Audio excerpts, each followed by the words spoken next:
Now you can get directly involved with the show. Leave us up to 60 seconds of audio by visiting cambridgetechpodcast.com on your computer or phone and click Call the Show from the menu. Send us your news items, events to promote, leave us feedback or suggest a guest. Welcome to the Cambridge Tech Podcast, talking all things technology from the heart of the UK's tech capital.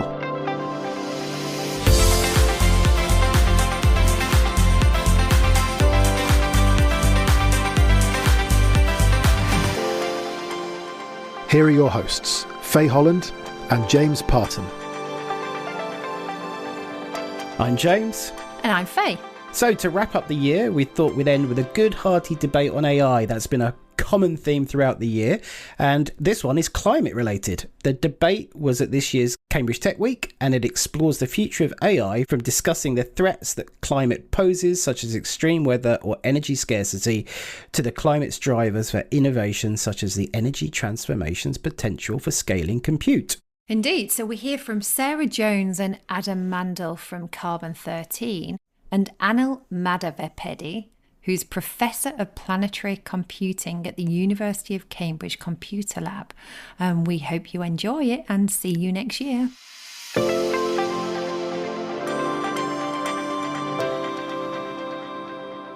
The purpose of this debate is climate good or bad for AI? And we chose it very specifically because we want to forefront the problems that climate and AI may present to us, the challenges, because then we can move to entrepreneurs presenting the solutions and then deploying the capital to power those entrepreneurs. And it is my hope for this session that we come away with at least one thought of, oh, I didn't know that, and to have your minds whirring about how you might solve it yourself. I was very excited when I was asked to help out with this because it means I get to pick the smart people that I want to learn from. It's like a free lecture series. I'll start with Adam. Adam is an entrepreneur. He has over 15 years in applied AI, energy and mobility. He has no fewer than 7 patents in self-driving and EV technology. And he has co-founded Energized AI, which is for EV smart charging. And he is an entrepreneur in residence at Carbon 13 and has recently made the move from the US, from California, to the UK. I should say, by the way, I wanted a spread of opinions on this. So we have an entrepreneur, we have an investor, and then we have a scientist. But we also have foreign policy as well in Jonno Evans, principal at IQ Capital. He transitioned from diplomacy into the world of venture capital. Leading work on decarbonisation, reindustrialisation, etc., and also OBE for his services to foreign policy. And last but not least is Anil, Professor of Planetary Computing at Cambridge, and host of other accolades to his name as well. You co-lead the Energy Environment Group at Cambridge, and you co-direct the Centre for Earth Observation and also a Centre for Carbon Credits, and does brilliant work on AI for natural solutions. We're going to dive into that a bit more, bringing in knowledge around remote sensing, etc. We're going to start our debate, climate good or bad for AI. Handily, good timing. The UK government has just announced partnerships and significant investment from the likes of Microsoft, Nvidia, Google, £15 billion in total on scaling infrastructure for AI. And in any of the news coverage of these announcements, in the same breath, they mention the need to scale, for example, low carbon energy. It means that when we talk about AI, you actually cannot mention climate. They are so interlocked. So to start with, Jonno, would you please just take us through for our audience, what do we mean by AI infrastructure and what are the challenges for scaling AI in the UK, but also elsewhere? Thanks, Sara, and nice to be here. Hi, everybody. Scaling AI. Well, I mean, everybody will know that at its core, you've got a bunch of infrastructure that you need to train some of these models on. To put it in a bit of context, ChatGPT 5 costs, estimates unclear, but probably 1 or 2 billion to train that model on a bunch of very, very big data centers, each of which probably cost a couple of $1 billion to build and generate. So that's the sort of just core training for one single model that's out there today. Before we get into inference and how you and I all use these models, all the energy costs that go into enabling that as well. And I just thought I'd like put it in a tiny bit more context for everybody. So I was running the numbers the other day on this in terms of some of the inference stuff, and I thought it was just interesting, and so I'll just say it, and then it might maybe help frame the conversation. If 100 people, which is, let's call it 100 people in this room today, we're each going to run 100 tasks in a day on an AI model. And for each of those tasks, you might need to call the API 100 times. So whether that's from some chain of thought reasoning or test time compute or whatever else. If you did that for a whole year, based on the amount of energy it takes to run a single ChatGPT query on 4.0, I think, one of these relatively recent models, over the course of a year, that would be equivalent to about the electricity consumption of Oxfordshire. That's just the people in this room running relatively few tasks every day. Scale that up to, once we're in a kind of agentic world, the amount of electricity we're going to need, plus the number of data centers we're going to need to run both the training, okay, but mostly I think in future the inference, and we're talking about absolutely vast levels of future investment. So it's a big and growing industry, and the infrastructure demands are going to be very, very big on the energy side and on the data center compute side as well. And there's lots of bits to unpack in all of that, I think, as we go.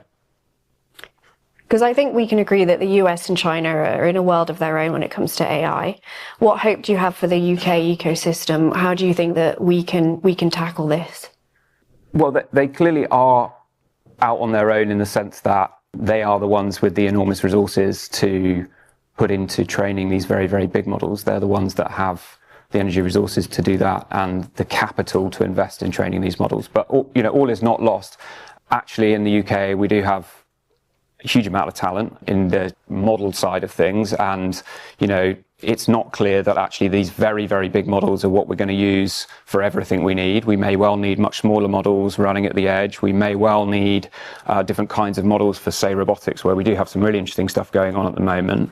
And it's not clear that all of that compute necessarily has to happen in these vast, great data centers either. That might be the case where you need very, very high performance, or you want to use particular kinds of very big multimodal models, but it's also very, very possible that we don't need that. And for many tasks, actually, the UK could lead in building different smaller models, for instance, or, different edge compute that might get closer to where we actually run a lot of this inference. So I think on a whole load of different metrics, the UK actually could still have a very, very big role. And we just need to get a bit creative how we think about what kinds of models we might need, where we're going to run that compute, and the energy types and electricity sources we might want to use to run some of that training and inference. In the same breath, they're talking about their investment into small modular reactors and investment into nuclear. And even if oil and gas did not cause climate change, it perhaps couldn't even be an energy source that's sufficient for AI. Nuclear would still be needed, not necessarily. Anil, I'd like to come to you to talk about the realities of what the climate is going to bring and how that might affect humanity's development of AI. And I guess to start with, would you mind sketching roughly the difference between 1.5 degrees of heating and the current trajectory, which is 2.5? Okay, so let's start with the bad news. So before I answer that question, let me just give you a bit of a back of the envelope calculation, a little bit like Jonno just did with the AI numbers. How heavy do you think the atmosphere is per person? Just throw out some guesses. How much does it weigh? It's air. Come on, let's hear some numbers. Just how much do you think it weighs per person? Give me an order of magnitude. 1 ton, okay. Yeah, it's about 1 million tons per person, right? So the atmosphere that basically supports all life on Earth is absolutely massive. And this basically means that it's got an enormous amount of inertia. So actions we take today will take years for it to happen. So a lot of the warming that's currently happening and is locked in is because of the last 50 to 100 years worth of change. So to put the scale of changes again in perspective, 1/3 of the world's land surface has been transformed for human use in the last 60 years. And 3 out of 4 things of that are for agriculture. And so when you look at these things, in terms of what's going to happen from 1.5 to 2.5, you have to bear in mind that the order of magnitude of the changes are much more important than the individual changes. So in the example of AI here, it could just be the case that we come up with some energy efficient solution in the next 5 to 10 years, and it still won't make that much of a difference versus the inertia. Now, that's kind of the good news, because this inertia means that if we go to 2.5, then the basic mechanisms of the way that we live today will change fundamentally. So agriculture, for example, the source of food security, means we will have to rework and rebuild everything around how we do agriculture, just because the global supply chains, which are very, very delicate, obviously, as we saw during COVID, will all be disrupted, which means that the globalized production of food will have to change and reconfigure itself. And we've seen just with the war in Ukraine what happens with one food type like wheat, which when the supply is disrupted for human reasons, then the entire set of markets in the world change and food prices swing dramatically. If you have had cocoa today, the reason we have record cocoa prices in the UK are, in addition to inflation, record droughts have just resulted in the price of chocolate increasing. So the path to 2.5 is not just a bunch of bad news scenarios around the place. It's a fundamental restructuring of the world's global supply chain in ways that are difficult to predict because a number of big weather events will change all over the place. And so overall, what we have to think about when we think about these transitions is what are the order of magnitude differences we can make? We saw that from the pitches from Matter AI and from the single-use plastics. They're talking about a 437x difference in the speed at which you can do material discovery. That's the kind of changes we need in order to make a big impact in this space. So I was really excited to see the startups. So it is depressing seeing the amount of momentum that goes into the amount of climate change that's locked in. However, technological changes are what we do as a species. And so if we unlock these orders of magnitude, for example, through AI, it is possible to arrest that change. I was thinking on the train this morning, I love ancient history, and I was just thinking about AI for me is comparable almost with the invention of fire, which was made not even by Homo sapiens, but by species before us and has been around for maybe even 2 million years. And we're talking about changes to the earth in the last 60. Right. And for me, that's the order of magnitude difference in our impact. Good mention of the startups, because AI is a tool. And whether or not it will be good or bad will depend on the human culture that uses it. And Adam, I'd like to come to you with that very large topic of where do you see climate influencing humans to behave with AI? Yeah, I think the point you're making around AI as a tool, most people in the audience already use. So to take another tool, more ancient, we can use a knife, right? A knife can be used for very destructive and violent purposes. It also can be used to save your life in the case of surgery. And the same can be said with most technologies. They're able to be used for positive or negative. And I think AI, and sitting between you two, I have no immediate stat to give, but between those two stats, presents two opportunities. There is a quite destructive opportunity where we need all this electricity. We aren't able to accommodate that amount of electricity on the grid, so we revert to dirtier fuels. And there is also the opportunity displayed by some of the startups as well as you, we could use AI to unlock some of innovation. It could augment human innovation. There could be ways to take carbon out of the atmosphere or complete tasks and mechanisms that we do today that we have not considered. And AI could unlock those things. The core question is who will do either of those and who will be more funded and more powerful to focus on one topic versus the other with AI. But there isn't a certainty on either case. Understood.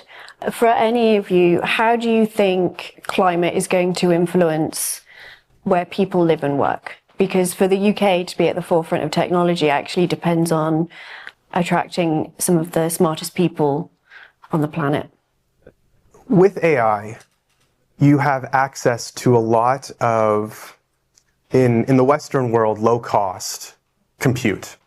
And so you could imagine things like medical diagnoses, and not even necessarily hospital level. You could imagine injuries that you would have at your home or something in places that it's hard to get to a doctor. I'm thinking rural parts of where I come from in the States, but I'm thinking, of course, in other parts of the world too.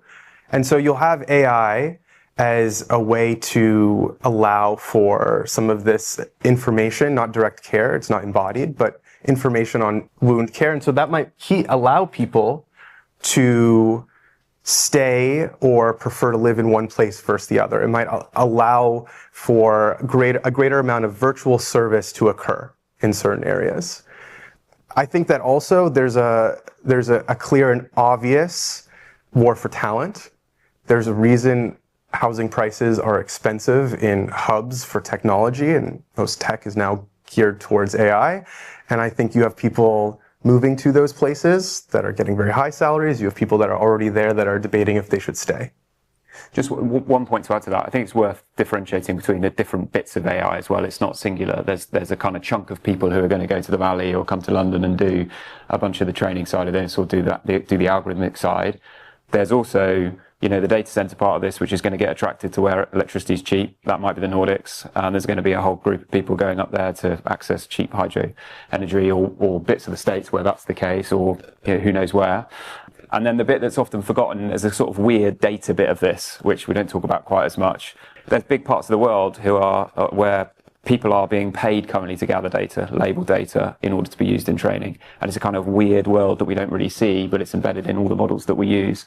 You're seeing that for AI and labeling, and some of that was made public. But in robotics as well, you're seeing people in Indonesia teleoperating robots. I mean, thousands of people teleoperating robots to gather the data to train the models that companies like Physical Intelligence are using.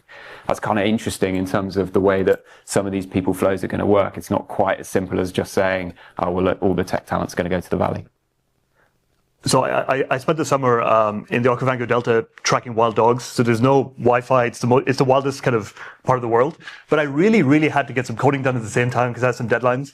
And it turned out that using the modern kind of AI coding agents is unreasonably effective.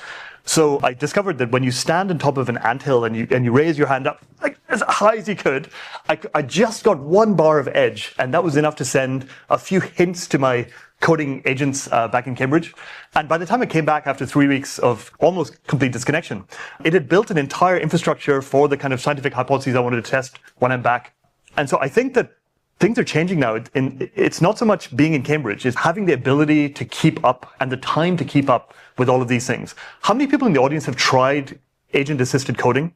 So this is far too few a number, right? Because you almost don't need to know any coding to do this thing. I've kind of vibe coded entire things in languages I don't even understand. Now, obviously I have a lot of experience with coding, but this is a unique time in history where you can take your own future into your hands by having a go at these things, because you don't need universities like Cambridge, unfortunately, to teach you these things. And most of our students are actually figuring out how to unlock stuff that is changing in almost weekly at the moment. So I was really, really taken aback with how quickly I could get coding tasks done that would have taken me orders of magnitude as a very experienced programmer just a year ago. And so this is the democratization that's happening right now. Now, it is gated by access to the models, access to the money to pay for the electricity and so on. And so this is one of the great privileges we have here, is that we have access to these sort of things. But if you don't use it, then you're losing a big, I think, first mover advantage right now. You should all be having a go at these things and seeing, what web pages or infrastructures you can code up. It's not perfect, but it's improving faster than I've ever seen before. Yeah, they called my generation digital native, but maybe we call the current generation the AI first mover generation. Or I sometimes think of them as well as the climate native generation, because climate will be so embedded into their careers. Right. Let's just talk about a couple of applications of AI and climate. Again, it was alluded to very briefly in the news, this concept of sovereign AI. Adam, would you mind telling us what that actually is? The idea of sovereign AI is that every country would have an AI that's trained on the objectives and sort of knowledge of the country.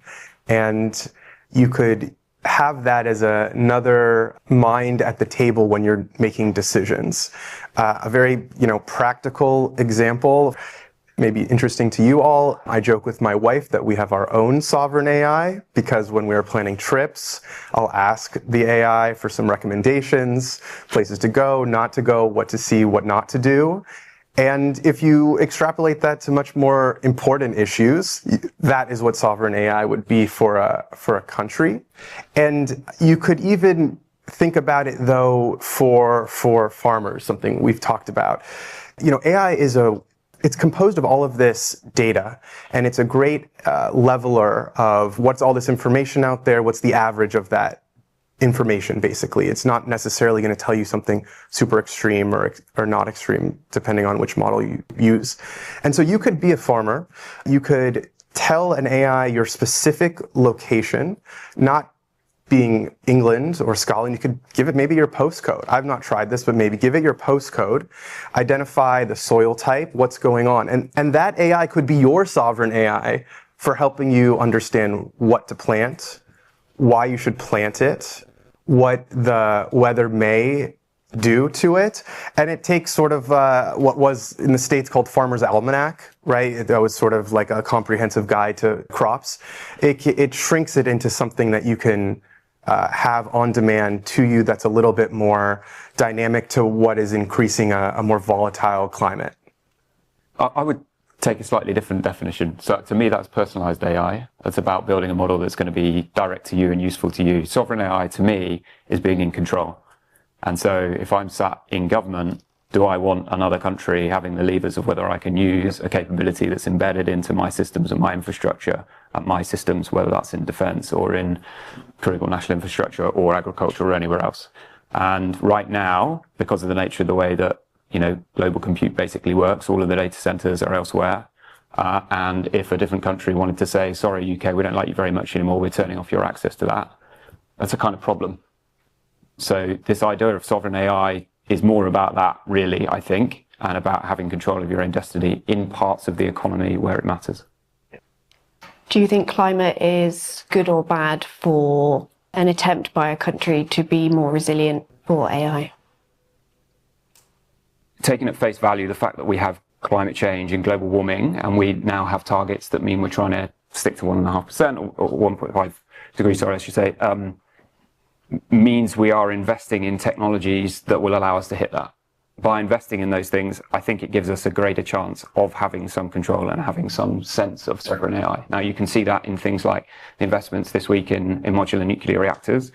That's an energy source that's going to allow us domestically to produce more electricity, which is going to allow us to have data centers to run in the UK at price competitively, which means we might be able to run some inference here rather than relying on data centers in Nevada or wherever.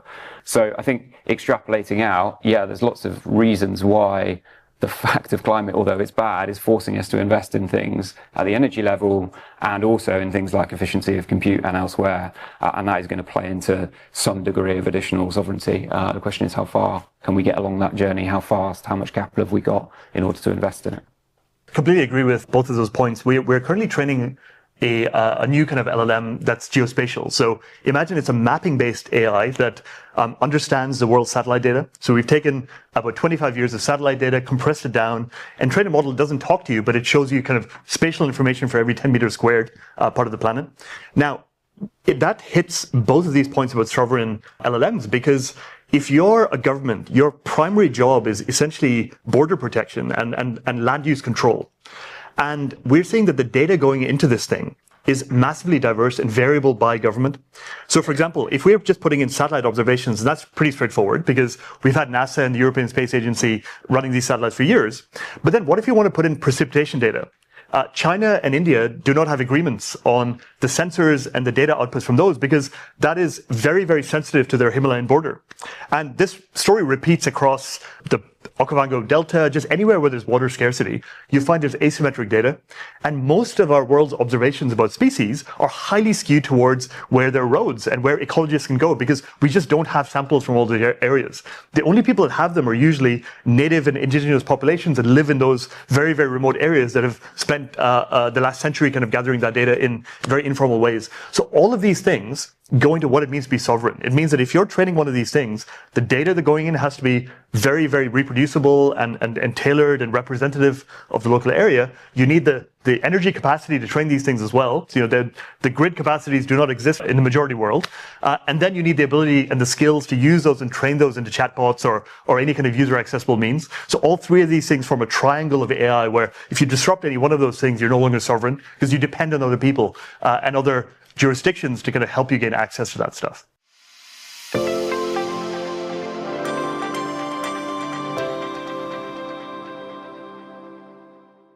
If you are a startup looking to grow in Cambridge, the Bradfield Centre offers a range of flexible membership packages which put you in control of your office and home working mix.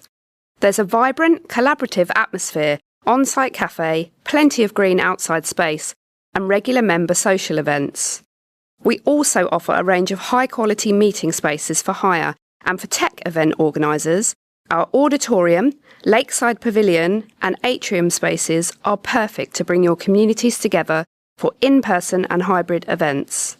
For more information, visit bradfieldcentre.com or call 01223 919 600.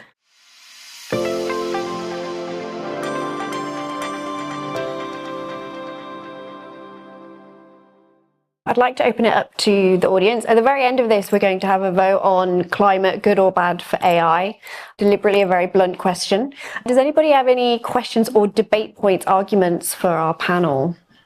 So what are your thoughts in the development of distributed data centers and what role do they play in the whole data center environment? I mean, people have very different views on this. Some people just think, hyperscalers and like massive data centers, whilst others believe that actually there is a very strong use case for distributed data centers also. Yes, and others will probably have better views than me on this. The only thing I can really add is that it's interesting that people are trying to build it. So I've probably been pitched 3 or 4 companies in the last 6 months trying to do this, and they have differing degrees of technology maturity and being able to do it. They're going about it in slightly different ways. But this concept of doing training or inference in a distributed way is definitely something that's on the map. So I think it's plausible. I think it's still probably a little way away from being viable. But one of these companies was approaching it, or they were going to corporates and saying, look, you've got a bunch of assets in different places, different geographies or whatever else, and you've got a bunch of compute resources in each of those. If we can tie those together for you in some way, then that might be interesting for you to do sort of on-prem type stuff in quite a different way. So I think there are novel approaches to it, but I don't have a clear answer about the scale of how meaningful that is relative to the kind of compute that's going to take place in a data center or through other means. I think we've had distributed computing for many years. I had an internship like 15 years ago with IBM. They had an interesting program you could download onto your desktop, like Windows computer, and at night it would do some sort of computation. And it still exists. It makes sense, and distributed data centers that are smaller in that way could be similar. But to me, this is a question around speed.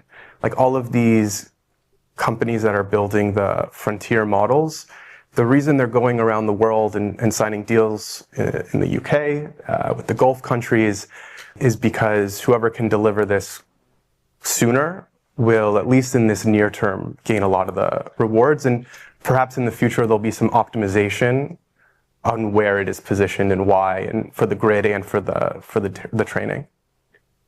We're definitely hitting slowing returns on finding data centers.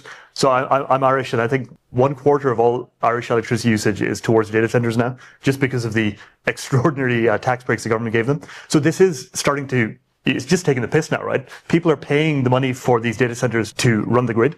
However, though, this is a very short-term problem because training is already distributed even in the hyperscalers, because these are run across tens or hundreds of thousands of GPUs. And so they're internally already partitioned. So the fundamental techniques do admit running distribution. It's just the economics are better if they're all in one place and you control the entire kind of, legal entity and the communications channels and so on. In terms of machine learning techniques, there's something called federated learning, which is very exciting. And the idea behind federated learning is that you can pre-train a part of a model, and then you can do the last bit of the training or the fine-tuning on the device. So Apple, for example, does a whole bunch of this. And then there's my colleagues work in something called Flowers, which is a federated learning system.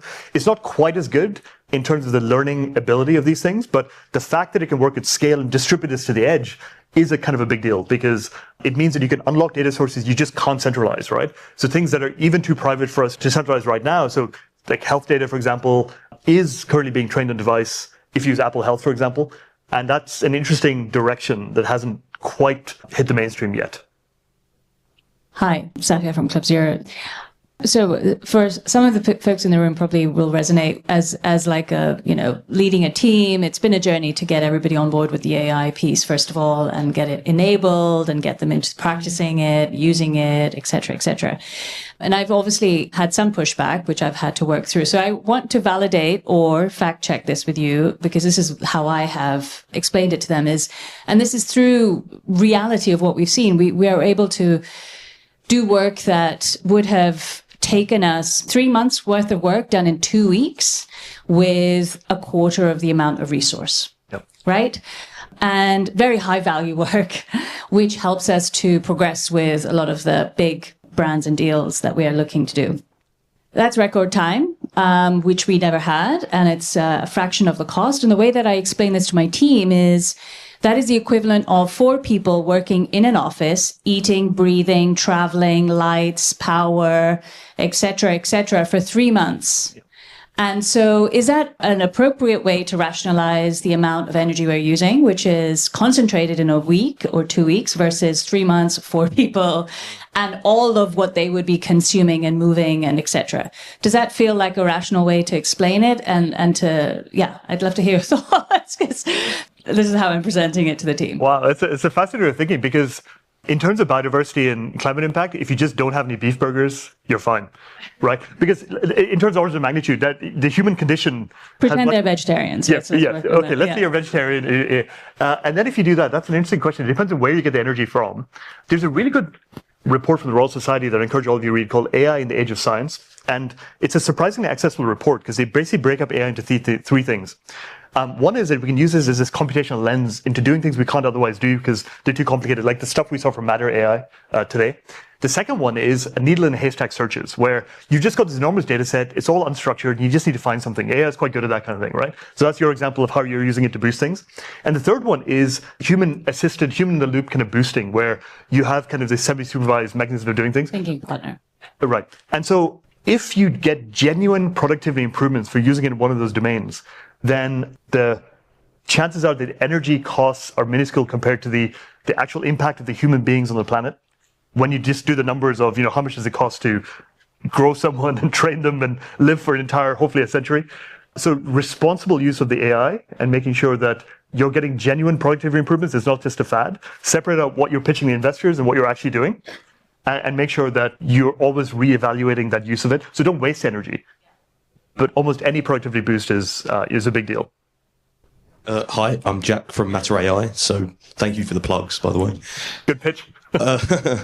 This is kind of going back to, I guess, the hardware sort of side of things. You mentioned a minute ago that all of these are trained on GPUs, which are obviously converted from rendering graphics in games to now doing loads and loads of small calculations very quickly. What do you think the impact of new hardware like IPUs and TPUs will have on the climate impact of AI and even like sovereign AI? Like, if we have better IPUs, we can build more effective data centers more cheaply. I think there are clearly big efficiency gains from those sorts of technologies, photonics or anything else, and we're seeing some of that starting to come on stream. So I think it's really exciting. My hunch is there's a kind of Jevons law element of this around, just the cheaper and easier it gets to use it, we're going to use more of it. And so net, it doesn't matter how efficient it gets, we're going to use it more, we're going to get productive gains. And so I don't know net exactly where that falls out, but it doesn't mean there aren't really exciting things related to that, or as I say, photonics or neuromorphic stuff, or the TPUs and everything else you've just described. So I think it's a really exciting space. We're investing actively in it for that reason, because we think there's going to be big demand in it. How it all shakes out in terms of the overall energy bundle, I think is a slightly different calculation that's a bit harder to model. There was a point in time, at least in the States, I'm sure it happened here as well, where the amount of energy savings from new types of building materials, greater insulation, light bulbs, all of that made it so that there was a noticeable decline in the amount of energy needed. There was new load coming on the grid, but you could see an increase. And I am not an expert on these new chip designs or anything, but there's going to be so much use of AI that it is going to have tremendous requirements for energy, and we should do everything we can to make that greater and more efficient. But I think it will be a long time until we see some sort of leveling off, even with energy efficiency with the AI. One thing to bear in mind is that all of this hardware is tailored towards the current model structures.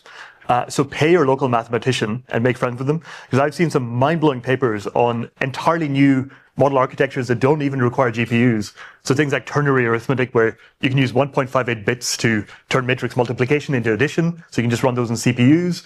All of these things are fundamentally different model structures, but they're emerging. But I do agree with the Jevons law point that we will just find ways to use this stuff more. The hardware is more heterogeneous and fast evolving than ever, because it's going to be specialized towards the exact tensor operations that you're trying to do. So don't invest in any long-term hardware. It's more who's got the synthesis cycles for the new hardware. So Nick McKeown and Arya have been pushing in the UK the fact that we should have sovereign chip design for AI here. And that doesn't mean pick a TPU generation. It means we need to train a new generation of people who know how to build hardware in order to just keep up with all of these from MADs to model pipelines. And I'm excited by that initiative that we're embarking on in the UK at the moment. Hi there. So, Jonno, at the start of this, you mentioned that 100 people using 100 instances for over a year uses about the same amount of power as the entirety of Oxfordshire. I think the maths was, and I'll send you if anybody wants to see it. So I did publish it, so you can have a look. 100 people running 100 tasks a day, each of those tasks running 100 individual API calls of the 4.0 model, I think it was, and about equates over a year to the electricity usage of Oxfordshire households. The bit I'm interested in is I've just come from working in Nigeria, and they use about 1.1 billion litres of diesel a year just to power their telecommunications assets. That's very, very low levels of data connectivity. It's very, very low levels of data usage, about 2 gigabits a month per person on average. And that's despite renewables existing, they're burning 1.1 billion litres a year. If AI becomes prevalent and becomes a use case that is required to participate in the global sphere, what happens to the climate impact of 300 million Nigerians or anywhere else in the developing world suddenly coming online with a non-renewable structure of energy providing it? Yeah, look, I don't know. Good question. To me, this comes back a little bit. I mean, we didn't talk much about the geopolitics of all of this and sort of new and different alliances being formed. And are we going down a route of kind of AI nationalism, energy nationalism, this sort of sovereign AI stuff, and everyone's got to have their own and exclude everybody else? Or is there scope for some sort of international agreement where we're doing some kind of sharing of resources in order to include, the developing world too in this space? I don't know. I think at the moment it's feeling much more like we're heading in a kind of AI nationalism route than we are in an inclusive route.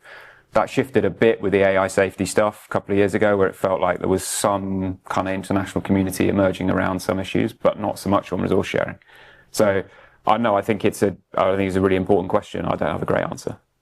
Neither do I, I'm afraid. Yeah. I did hear the Nigerian Minister of Tech speak at Demis Haspus's Nobel Prize ceremony recently, and he was saying that they're training 5 million young Nigerians. Their median age is 16.4 versus the aging population here. And he's saying if they export 4 million and they keep 1 million of them annually in Nigeria as homegrown talent and invest in renewables, that they will have this AI powerhouse in the future. They're just playing the generation game. I thought that was an incredibly long-sighted view, a good long-sighted view of where the arc of this stuff is going, given we have an aging population. Yeah, Nigeria's got one of the fastest growing populations and is likely to overtake India or China to be number 2 by 2050, I believe. Right. So actually, yeah, what Nigerians decide to do actually is going to influence the whole planet. Yep. Hi, Nick Goodwin, Norwich Research Park. Aside from the geopolitics, something that's come to mind is linking this back to the previous speaker about retaining knowledge, and a comment that I think, Adam, you mentioned about AI's use in innovation and to sort of stimulate the human innovation cycle. As far as the panel are concerned, where do we think we are in that balance of losing the inherent knowledge that we need as a baseline to innovate versus the ability to use AI to enhance our innovation, because I feel like there's a bit of a gap, and I'm in the middle of that generation where I don't have that institutional knowledge of history, but I also don't have the knowledge of AI to be able to innovate. And so there's a gap there that I think is a risk of being lost, to be able to draw on the knowledge of the old and the advantage of the new. So who's going to help bridge that gap, and is it all going to be just stuck in a computer chip waiting for somebody to unlock in 1,000 years? So in my own industry, in mobility, in automotive, you have real assets in the world with real safety concerns that can cause real harm, separate of if they're driving themselves or a human, right? And there are all of these safety considerations. Some are national, some are just core to engineering. And I've heard lots of stories that you see folks retiring at normal retirement age, right? And the company in the West, whether it's here, the US or Europe, not having the talent to backfill some of those positions. And I do think that there is a symptom of deindustrialization, that there were fewer jobs in some of these industries, and that drove fewer people into those industries. Or it drove, or more attractive jobs were elsewhere, higher paying jobs in tech or consulting or whatever. And so I firstly want to say, like, I really see that, and I think about that all the time. And I think that AI does have a role. It is trained on all of this historic human knowledge, right? And to unlock it is luckily not the Rosetta Stone. You can just speak to it in normal human text. And so AI does have a role in retaining some of those codes and standards, for lack of a better term, and making them easier to access than just because I could go on my computer and I could say, what is automation level, SAE, whatever, as opposed to going to their website or a library or something. So I think there is some hope there, but there is a total gap, and there is a loss of some of that industry core knowledge, for sure. Thanks. We're moving towards the end of the session. I would like to try the Slido poll. Please vote. Oh, wow. Ooh. Okay. Who thinks climate is good for AI? 60% we think it's good. And that's really, really important, because I genuinely think you cannot talk about the future of AI without climate. For me, although I do think it is bad, I don't mean that in a defeatist way. I mean, there is a set of problems which humans can solve if we choose to. And when we talk, for example, about clever people, they actually have a choice to make about what they work on. And they don't have to work on the problems that matter. They can work on anything that they want to do. Those million in Nigeria can technically work on whatever they want to do. And so I would set the challenge for everybody here is to understand that what you work on in your career is going to be one of the most important contributions that you make to the climate and future of humanity as well.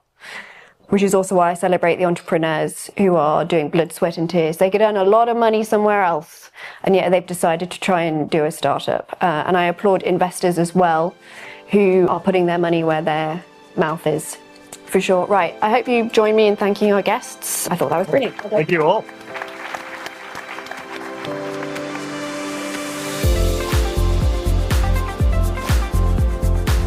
Today's show was produced by Carl Homer of Cambridge TV and supported by our media partner, Business Weekly.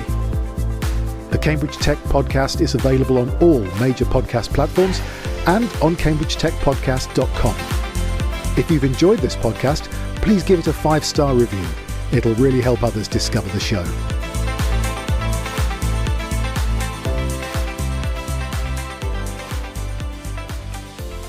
Technology moves fast, and now so can you. Discover Polestar, the all-electric performance brand vehicles redefining how we drive. Precision engineering, minimalist design, and software that evolves with you. Experience it at Holden Group in Norwich and Bury St Edmunds, or let us bring the test drive to your door.